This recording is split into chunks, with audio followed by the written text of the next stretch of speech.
Hey guys, মই এটা জেছনৰ কাৰণে খিচুড়ি বনাব লৈছো।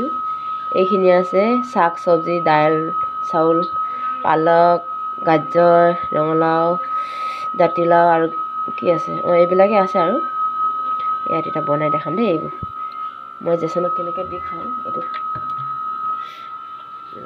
কুকাৰ তেল বেছি দিব নহয়।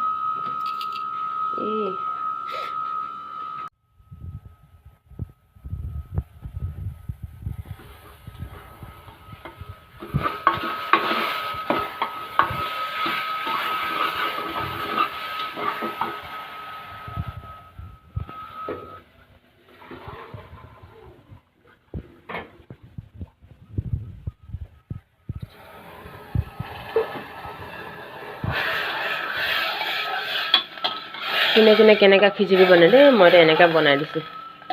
চাহ তাহ ঐ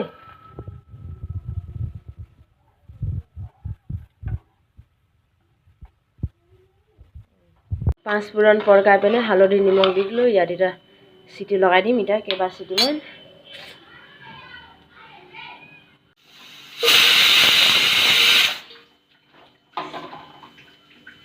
হৈ গ'ল।